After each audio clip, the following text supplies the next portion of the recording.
Hi everyone and welcome to One Autistic Person. Today I'm going to be doing a video about something called Cassandra Syndrome. Now, Cassandra Syndrome is something that I've been really interested in since I heard about it. It's quite a complex theory of sort of social interaction that is based on, from the official thought process of it, is based around when a person who is autistic is with somebody who's neurotypical in a romantic relationship, and the effects that can have in relation to which I'll get into a bit later on. I see it as a much wider reaching part of the experience of being autistic, and that's kind of what I'm looking at today. So I'll be looking a little bit into the official explanation of it, but also looking at my thought process in relation to how that extends out into more than just romantic relationships.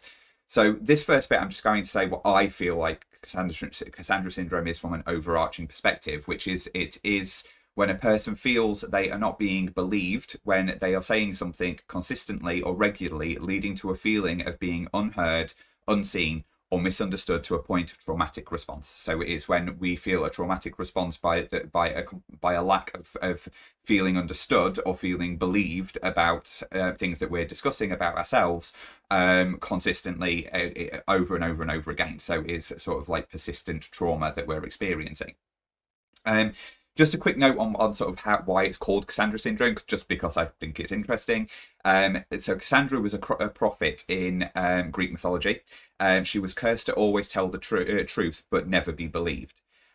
She was the daughter of King Priam of Troy, and she was offered the gift of prophecy by the god Apollo. In exchange for her love, and then she agreed to that but rejected his advances, and he retaliated with no one believing the prophecies that he had bestowed upon her. And I think we can all probably relate a little bit to that. I relate to it in multiple different layers, and I found it quite an interesting concept, and this is what made me think about it more from a wide-reaching perspective. So what I'm going to do is I'm going to first of all have a look at sort of the main explanation of it from an official basis, but also kind of go into it a little bit more about how I think about it as well. So Cassandra Syndrome is a term that is used to describe the emotional distress that can occur in relationships between neurotypical partners and people with autism spectrum disorder. It is a type of relationship trauma that's sometimes classified as complex CPTSD. From my perspective, I feel this could happen whether it's in a romantic relationship, a friendship, or a work relationship. I also feel that it can be extended out to explain a lot of misunderstandings between neurotypical people and neurotypical people and neurodivergent people in most settings, but is most systematically traumatic in close relationships due to the persistent exposure to that trauma, hence the complex PTSD connection. But there is definitely lasting trauma damage from a lot of extended relationships as well, so not just those ones close to us. And this, I believe this can also include our relationship with society to an extent as a whole. So I think it can explain a lot of why we sometimes don't feel heard or seen or listened to in society. I will just sort of precursor this with, I'm not coming at this with there is a solution to it, because I don't believe there is really a solution to it. I think it's just something to be aware of and something to not, I think the solution is to try and not take it personally. I know that's pretty much impossible, but wherever you can find it in you to not take it personally, to realize that it's not against you, it is against the fact that it's not against anything, sorry, it's more of a complete misunderstanding of the fact of, it's kind of an addition to the or an effect of the double empathy paradox, the double empathy problem. It's part of not getting somebody else and understanding somebody else to the point of where their actual lived experience feels almost like a lie to people. And I understand that from the reverse side, that I thought people were lying about the way they experienced the world for most of my life, and that everybody absolutely hated social interactions, and that they were saying that they didn't feel things that I was feeling because of the fact that they just were hiding it like I was, and they were masking it like I was when I was younger, and that they'd kind of been pushed into doing that and felt that they had to. And I felt like it was this big conspiracy that everybody, the whole of society, was actually experiencing it and feeling it was negative, but was just choosing to be part of it, when in reality that kind of isn't the way that it is. So I can understand why that feeling is there, but they're backed up by the fact that society is the same as they are, and they experience it the same as most other people do. The majority of people feel it the same way, or a similar way, or experience it in a way that they can relate to, and that's where this comes from. And I do think it's also two-sided to an extent, but I just feel like because for us that most of society will then back that up, it makes it so that it feels more traumatic. So romantic relationships I'll have a look at first. So differences in intimacy expectations. I think this is probably quite common. It's certainly been common throughout my throughout my sort of romantic relationships that I've had, and it can be both. It can be both that the neurotypical person has a higher expectation of intimacy, or it could be that the neurodivergent person feels that they have more expectations of intimacy, or different expectations of intimacy. So it's not necessarily more or less. It might just be there might be different expectations from it. We experience intimacy differently. So somebody might want a lot, need a lot of hugging as being part of their the intimacy that they need, and the other person might not feel that that's right for them. And that can happen in any relationship. But I think it's just more. It's more intrinsic to somebody who is autistic, that these things can sometimes be really problematic to them, and a lack of it or more of it can actually be damaging, and can actually be can cause things like meltdown, and it can cause traumatic events for people within a relationship, and that can cause friction, and therefore make people feel like they're not being listened to, and the person might not feel that they are being that there's the feelings are there, because they may be feeling that intimacy doesn't look the same, or how they would be expecting it to be, or how they've been taught it should be, and that's because both are experiencing it from different levels. And then you've got differences in social needs, and I think this is probably really problematic. It has been for me within romantic relationships, because especially when you've been with somebody for a period of time, that the sort of extended social expectations can be conjoined, that there are expectations for you to go to places with your partner, and you might not want to go, and most people who are neurotypical are probably more likely to go, even if because it wouldn't necessarily be damaging to them, but it might be that somebody who's autistic is less likely to go, and therefore can put pressures on that neurotypical person within the relationship, that feels like the people around them are putting pressure on them because of the fact that person's not going with them, and it may be seen as strange. So it's also those external pressures that can come from it, which then create problems between why are you doing this, and asking those sort of questions. Interests can be extremely different, and again, that it can be the same in all sort of relationships, but they can be quite intense. Those relationships, those interests can be quite intense for somebody who's neurodivergent, and it can mean that that you can be so engulfed by it that you just forget everything else is going on, as I've talked a lot about in relation to special interests. So that can then feel like, well, you don't want to be with me, you want to, that's more important to you, that kind of feeling. And actually, in some respects, it may feel like it is, and it's understandable why it might feel that way, but it's not more important. It's just that those things are stimulating, or it is something that we are drawn to with something that's not quite as easy to pull ourselves away from than it would be expected us to do. And there might be a lot of expectation that you should be able to pull yourself away from it, and actually it's next to impossible for you to do so, or that it could be actually quite traumatic to pull yourself away from it on so consistently. It might be that, if you have to do it ever so often, that's fine, but if you're expected to do it all the time, then that can become quite problematic. We have spiky profiles. I've covered this in other videos, that we can be really good at certain things, and people would expect us to be good at other things that they would relate to that. And in the neurotypical world, those things could be related, but for us, could be completely separate and so far away from each other and not the same. And that can even come down to things like social interactions. And it could be that when we're talking to somebody who we feel comfortable with, that we seem really, really good in social situations, but so why do you not come into other social situations with me when you're so good at doing it? That kind of thing. There's lots of things when it comes to a spiky profile, and it's extremely complicated, but there is a lot of links that neurotypical people might make between, well, you're good at this, so you should be good at this, and it doesn't quite work like that for us. It can be often quite different. Processing differences, meaning the way that the way the world is processed can be at odds with each other. So you could be saying that you've been in exactly the same experience, but actually both experience something completely differently, and both of those are valid. But when you've experienced something together, you would expect that you both would have the same thought process on it, or a similar one, but you might be experiencing things so differently to each other that it feels like you're not telling the truth when you say that this is how I experienced that situation. And that can be really problematic, because especially in situations where one person's enjoyed something and the other person has really not enjoyed it, and it's been really traumatic to them, and then that validation of the trauma can be really, really difficult for the other person. So if they are so at odds with each other, it can be really, really complicated to find a middle ground there.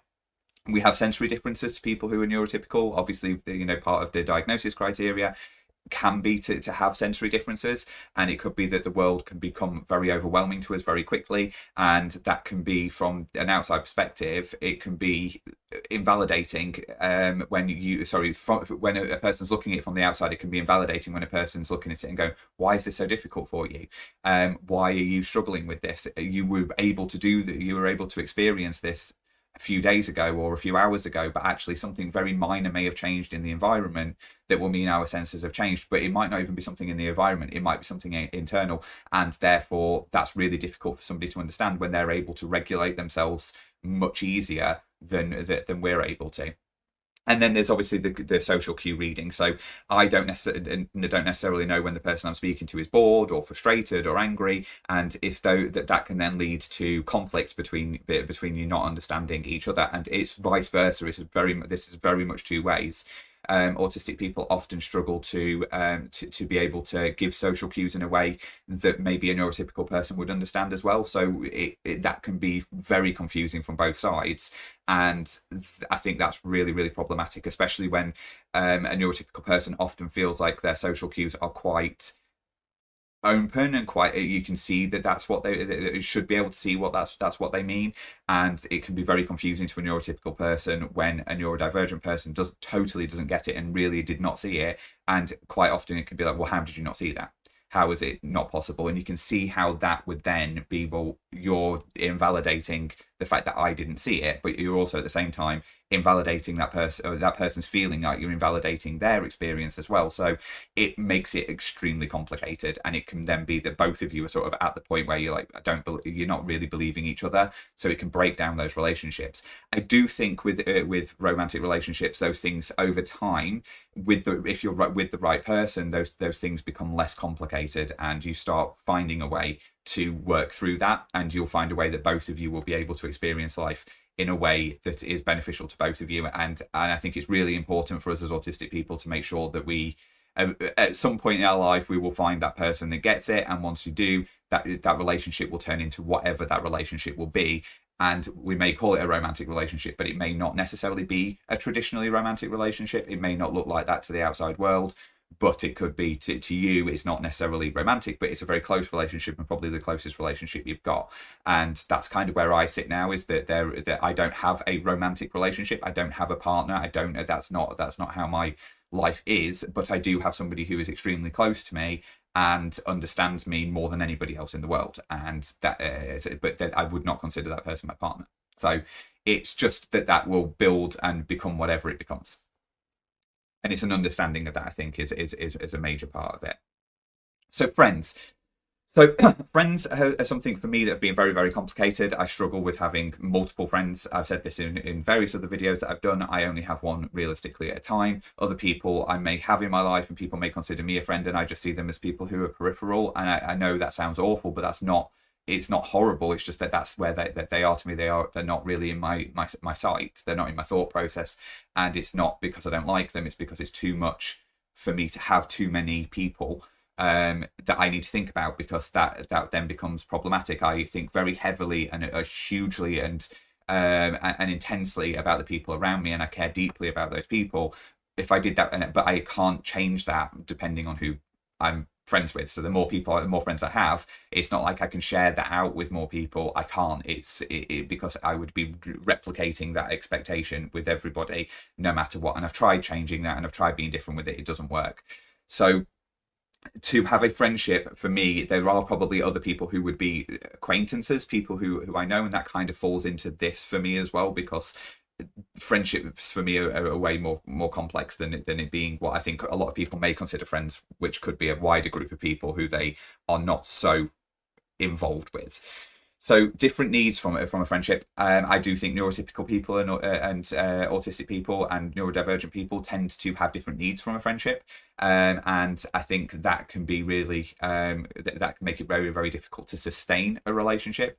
I think that neurotypicals quite often want more contact and that kind of thing within friendships, and they want social interaction in a very specific kind of way generally, which may be at odds, and this is how I feel about it, it may be at odds with how I would usually experience a friend. And I've kind of touched on social interactions there. I think social interactions are very, very different, and sort of going out is part of a friendship usually, and actually it might not be that that's what an autistic person may want. They may do. I'm not saying that that's not what they would want, but it might be that they wouldn't be going out with them very often, or they might not want to go to the places that they want to go to. So loud places like pubs or nightclubs and things like that may be places that are problematic, or sports games or things like that could be quite complicated for that person, but they may really want to spend time with that person in a controlled environment, or in a less noisy environment, or a less complicated and less volatile place.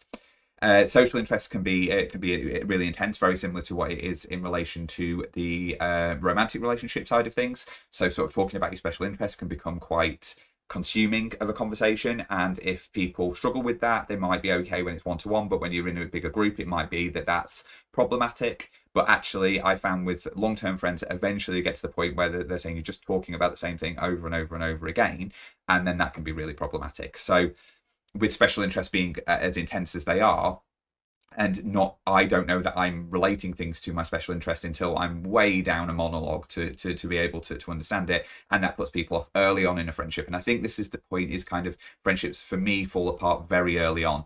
They kind of they don't get past the starting point, and they'll be a few weeks in or a few times of seeing that person, and it'll fizz off and go away and disappear.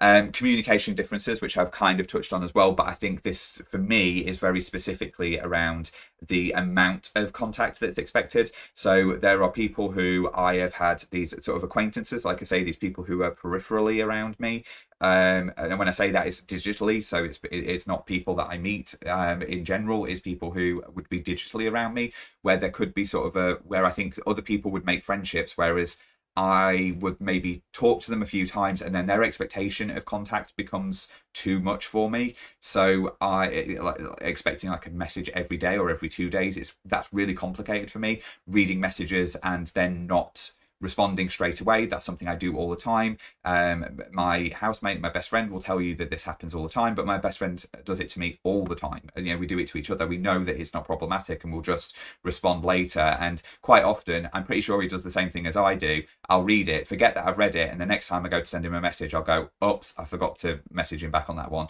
So I'll message back. I tend to message with the message that I wanted to message first, and say, really sorry, I forgot to message you about back on that other thing, and then respond to that because I need to get the thing out of my head. But he understands that, whereas new friendships aren't going to get that straight away, and it's going to take time to learn it, and it takes effort from both sides to understand how the other side in a relationship works. And I don't have the capacity to be able to keep pushing through the expectation of really regular contact. And for me, really regular contact means that it's even once a week could be complex for me. I'm not saying that there are other times where I would probably talk to somebody for ages, for a few hours, but then I wouldn't be able to speak to them for weeks and weeks and weeks. And when I say talk to them, I again mean messaging. Misunderstanding the standings that result from these differences then become traumatic, and it makes the relationship and the friendship kind of problematic from both sides, and can be really difficult to, like I say, sustain and to keep up with. And when you do keep up with them, it then gives a false expectation, and then when it stops, it becomes difficult to explain, well, I never really wanted to do that in the first place, I was just doing it to keep you happy. And I've learned over time that's not the best way to do things. So yeah, friendships can be really complicated with this, and I do think that I find that the trauma that comes from making new friendships is not worth the time put into the friendship or the potential friendship, because it always ends up fizzling out anyway. Now, one for me that's really complicated, but I also think is really, really poignant, is working relationships.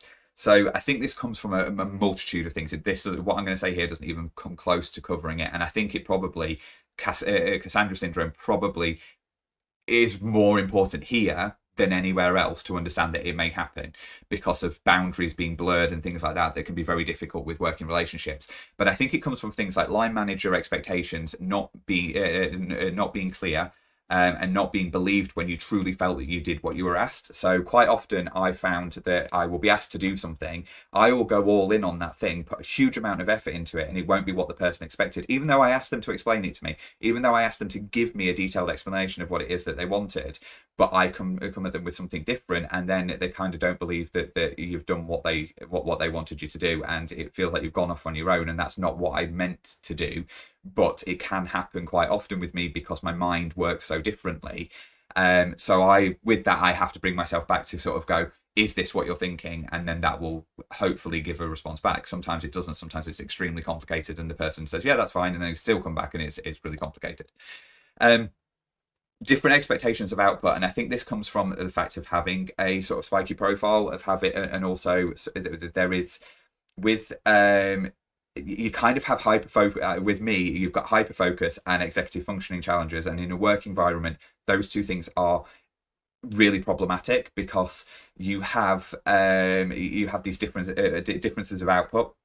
So when you're hyperfocused, you're probably likely to have this big curve upwards of what your output is, but you actually might get really down to pretty much ground zero of how much you can actually output when you're having executive function issues, and then you go back up to hyper focus, which then allows you to be able to put a huge amount back out again. And that can look like you're not consistent. It can look like you're when you're not able to, due to executive functioning issues, that can look like you're being lazy, and that can be how it's looked at. Whereas, because what I've noticed is the hyper-focus bit gets forgotten about. The fact that you're having executive functioning issues seems to be the main focus, and each time they sort of forget about all of that extra that you've done previously, and at this point you're being lazy, whereas actually you've just tired yourself out so much doing that you've no longer got the executive function to carry on.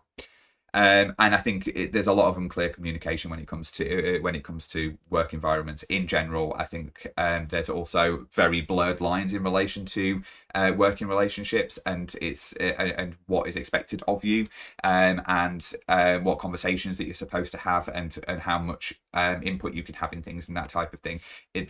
I find this within my role because of the fact that I have, in a lot of respects, a lot of creativity and freedom, and then in other bits I don't have creativity and freedom. It's not really clear where those lines are drawn, but it seems to be to other people, and that can become problematic for me. And one of the big things for me, not having your accommodations taken into account consistently, depending on the demand of the day, and this can lead to huge misunderstandings. So accommodations are new things to me. They're not something that I've ever really asked for generally, but they have been recently, and I noticed that they weren't consistently being adhered to, or they weren't consistently being accommodated for. When workload went up, it was expected that I would put my accommodations to one side, and it's like, but I need those accommodations all the time. That's not. And because my accommodations aren't that difficult, they really are. They really aren't. It's that I have certain office hours where I am focused on admin work, and that can change each week. It's not specific. It's a specific amount of time, but it is. But it can be changed during the week depending on what's needed. And that I have an understanding of what any phone call is going to be about, or any meeting is about. I have a brief agenda about what that's going to be, or a brief sort of synopsis of what the phone call I'm going to be on is about. So those are the things that have not been accommodated, and they're saying, well, I'm very busy, so I can't send you that email. And it's like, but or that text message to say that to say that. And then that's putting me at a disadvantage, and that can be extremely complicated when you've agreed that is going to happen, but then suddenly work extra work means that I have to push my accommodations aside for a few weeks, and that can then have a huge effect on my work output moving forward, which then makes me feel bad, but also isn't good for the company. So I think there is a lot of misunderstanding around about accommodations, and it's like they should be there all the time, not just when it suits. And they're there actually for you to be more productive in the workplace. So I'm looking at some of now I'm going to look at some of the other places where it can happen. I'm not going to go into detail with any of these really. I think they're sort of self-explanatory. School being an obvious one. The whole naughty child syndrome. People, you know, no matter how much you try to say this is because of this, people you're told, but no, it's because you're lazy or you're naughty. And I think it happens quite a lot still at schools, from my understanding. It's not really changed a huge amount. I think it's better, but it's not changed completely yet. Medical situations, you only have to watch my video on medical gaslighting to understand what I feel about the medical situation, and definitely we have Cassandra syndrome within that. That I do not feel believed half the time. Some of my doctors are great and believe me and listen to what I'm saying, but other times it feels like I am literally not being believed that these things are what I'm experiencing. Legal situations, I am going to do a video at some point around legal situations, because I've read anywhere between it's 20% more likely to it's 80% more likely that you will be charged with a crime and subsequently prosecuted and go through the court system and be found guilty if you are neurodivergent. And I wonder whether that is led to this. I need to look at those figures better, because at the moment I can't find a definitive number, and I'm not prepared to do a video until we know that. But we're anywhere. I mean, the low end is 20% more likely is still big, and I don't believe there's 20% more people who are neurodivergent committing crimes. So obviously there is a believing issue that's going on there. So I believe that the legal system is set up in that way, even from the police perspective of charging. So it's you've got more people being charged and more people being prosecuted that are actually being found guilty and convicted. And you're also more likely to get a longer sentence. Weirdly, even though you're not supposed to, you are actually supposed to have. It is supposed to be a mitigating circumstance being neurodivergent, but you're actually more likely to get a longer sentence that's then shortened to a sentence that's even longer than the original sentence. From what my understanding is, that's from my research that I found so far. That's what it looks like. So if it is, that's really, really concerning. And I think when bureaucracy is involved in general, these systems are set up with a very specific understanding of how people may react in a situation. So therefore, being believed when you are experiencing things differently in the world, it can be extremely challenging. So I think anything that's that has bureaucracy in it, so the benefit system, social services, anything like that, anything that's involving the government, councils, that kind of thing, it can be really complicated, because the way we explain the world probably will be it probably will feel different to that person, and that can then sometimes feel like you're not telling the truth. And that comes from the more familiar we are with something, the more we're likely to believe it. So yeah, that's just some overarching things there of what that could be. And I think bureaucracy is a big thing, where bureaucratic systems, I think, are just totally set up not with neurodivergent people in mind whatsoever. And I think they would all say that they would feel they're accessible. They really are not.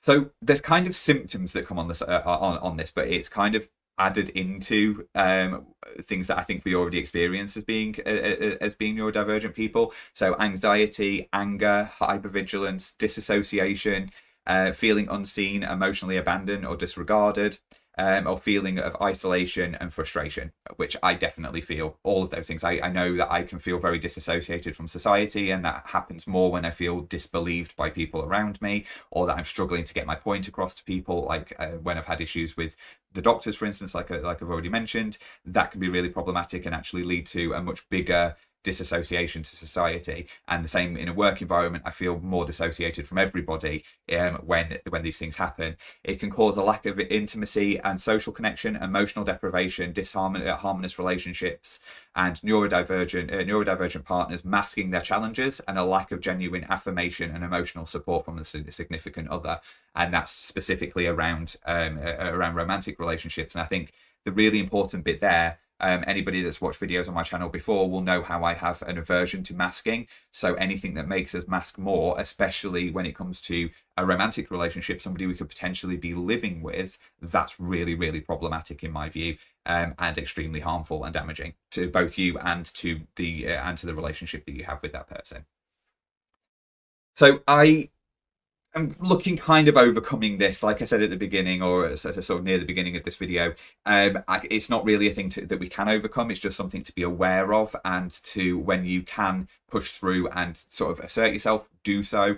But it isn't really something that we can do anything about, because it would literally mean changing the whole of society. I just think it's something we should be aware of, that is part of the course, and that we are not.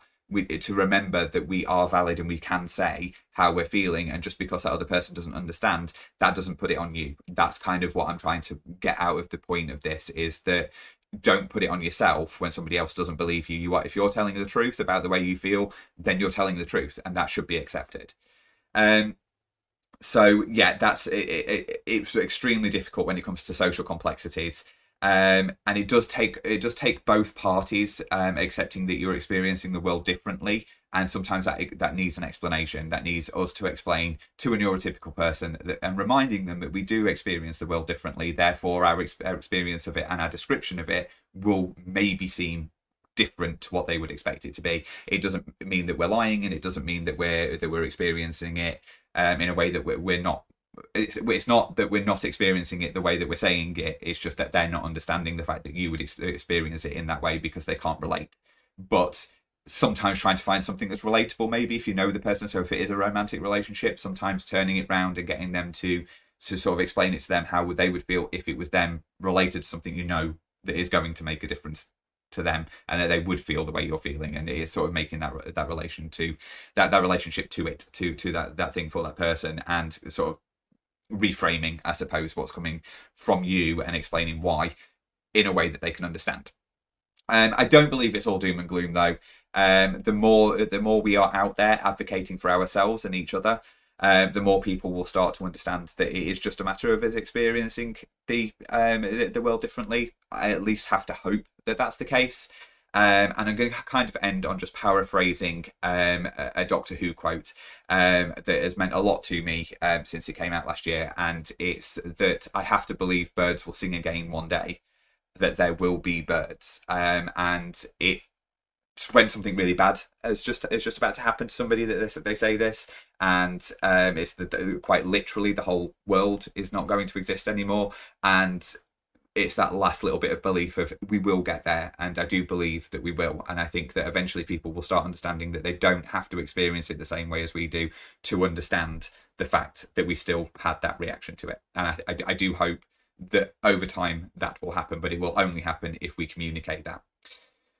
So thank you very much for watching this video. I hope it wasn't too gloomy. I would really appreciate it if you could comment and sort of say how you feel about Cassandra syndrome. Have you ever heard of it before? Where do you feel like this sort of sits in your life, if it does at all? Also, if you could like, share and subscribe, that would be brilliant, but don't worry too much about it. Thank you very much, and I hope to see you on the next video. Thanks. Bye.